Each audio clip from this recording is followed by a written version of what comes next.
Alors qu'il n'est même pas en sélection, Neymar a réussi à créer une mini polémique au Brésil. D'abord déjà à cause de son match face au Fluminense de Thiago Silva, où l'attitude du capitaine de Santos face à son ancien coéquipier du Paris Saint-Germain laissait clairement à désirer, même si Thiago Silva a tenu à désamorcer tout de suite la petite polémique après la rencontre, avec une photo sur les réseaux sociaux montrant qu'il n'y avait absolument rien entre les deux joueurs. Beaucoup de personnes n'ont pas apprécié l'attitude de Neymar face à celle de Thiago Silva, mais c'est surtout à la fin du match que la polémique a vraiment été lancée, puisqu'en interview, Neymar a expliqué qu'il ne comprenait pas pourquoi Carlo Ancelotti l'avait sorti de la liste des joueurs pour la sélection, alors que il venait tout juste de jouer le match, ce qui donc prouvait qu'il pouvait jouer avec la sélection. Il a donc contredit publiquement le sélectionneur du Brésil, qui lui avait expliqué qu'il préférait laisser du temps à Neymar et de soigner sa blessure avant de véritablement revenir en sélection, puisque ça fait désormais plus de 2 ans que Neymar n'est plus en sélection du Brésil. Il souhaitait donc faire en sorte que lorsque Neymar allait revenir, c'était en pleine possession de ses moyens, mais visiblement frustré par le fait de ne pas être revenu en sélection, Neymar a préféré lui désavouer son sélectionneur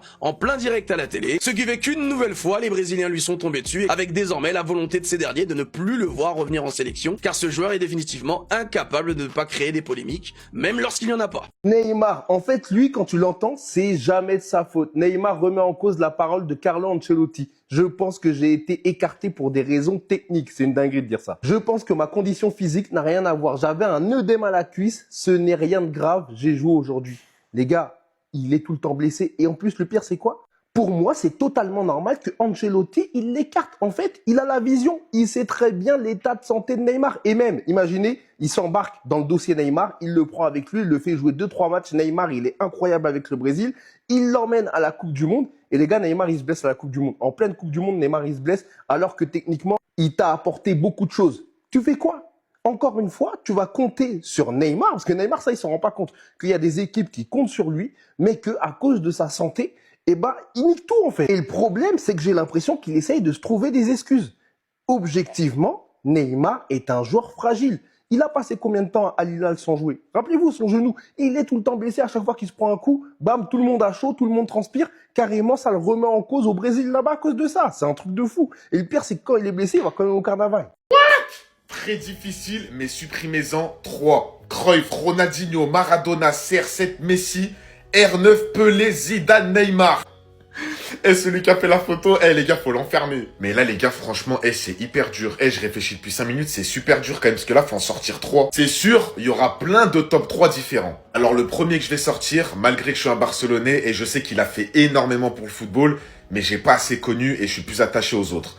Johan Cruyff, malheureusement, je le sors. Ensuite, il y en a beaucoup qui lui manquent de respect, qui disent il est surcoté, mais les gars, c'est pas la même époque, respectez un minimum. Mais je vais quand même le sortir parce que c'est trop loin, j'ai pas assez connu. Le roi Pelé, 3 coupes du monde, félicitations à lui. Mais Cruyff et Pelé, je les sors. Ensuite, c'est là, les gars, là, c'est vraiment dur, là. Là, il reste là. Mais si, je peux pas le sortir. CR7, je peux pas le sortir.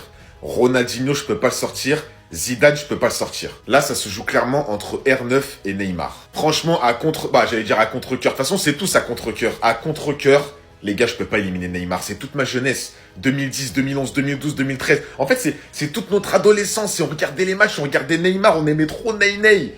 Donc là, je sors R9. Je suis désolé, les gars. Désolé, pardon. Je sors Cruyff, Pelé et R9. Maradona, je peux pas. Messi, Zidane, Neymar, Ronaldinho, CR7, ça reste là. C'est mes joueurs préférés. Il a joué 160 matchs avec l'OM, mais on sait toujours pas s'il est bon ou pas. Car depuis son arrivée en 2020, Balerdi est encore au centre des débats. D'un côté, on a les pro-Balerdi qui adorent sa qualité de relance, sa fidélité et sa grinta. De l'autre, il y a les anti, trop énervés par ses bourdes à répétition. Et depuis le début de saison, ce débat est de retour. Car en 3 matchs, il a déjà fait 3 erreurs, un mauvais alignement contre Rennes, puis un marquage défaillant contre le PFC, et enfin une passe pourrie contre Lyon qui coûte une expulsion et un but contre son camp. Une reprise très compliquée pour l'Argentin, alors que paradoxalement, De Zerbi lui maintient sa confiance en l'ayant promu capitaine depuis la saison dernière, et les stats lui donnent raison. Sur les 3 dernières saisons, l'OM gagne 55% des matchs lorsqu'il est là, alors que la stat baisse à 43% en son absence. Mais après plus de 5 ans au club, il devrait être beaucoup plus fiable, surtout qu'à 26 ans avec la LDC, la Ligue 1 et la Coupe du Monde qui approche, il va vite devoir se ressaisir, car pour l'instant, ça reste un capitaine assez bancal.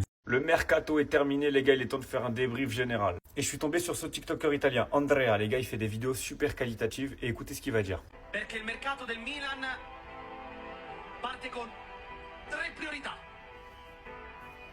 Difensore centrale, regista e attaccante. Donc pour traduire à ceux qui l'ont pas compris, on avait 3 priorités lors de ce mercato.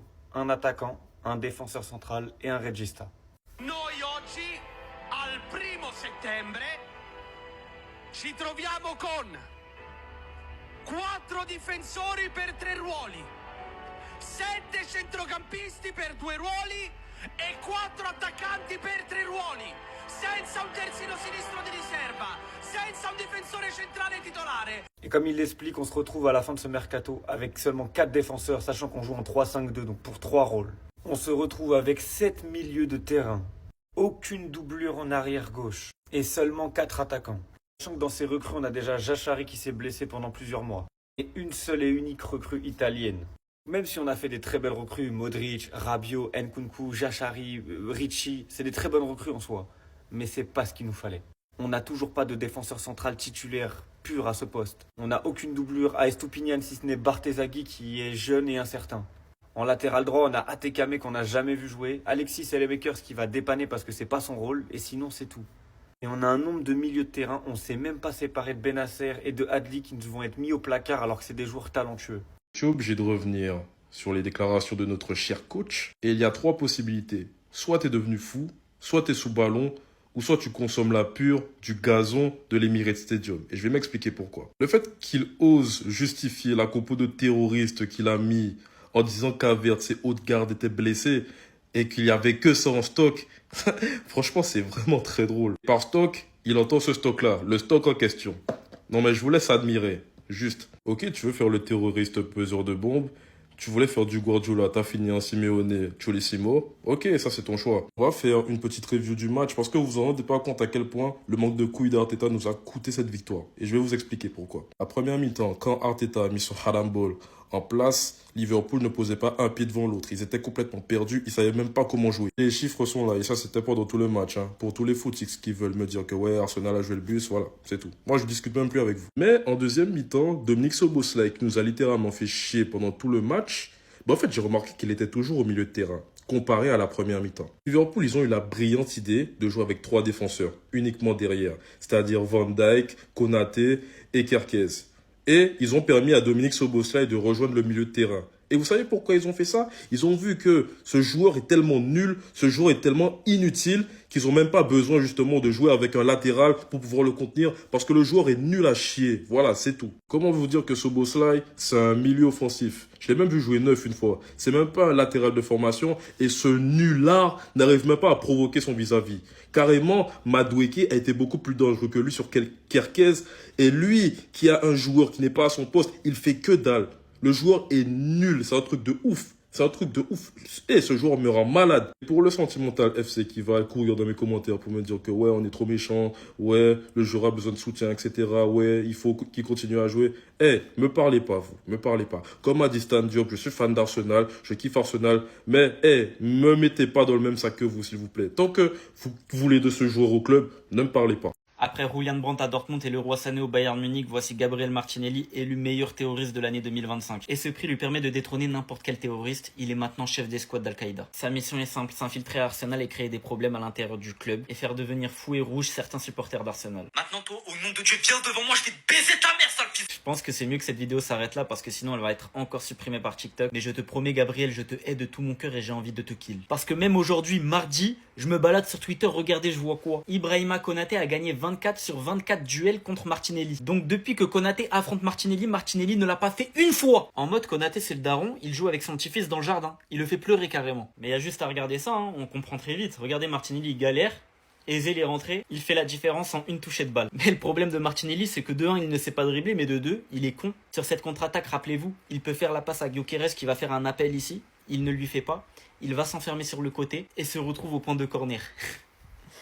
Va te faire enculer.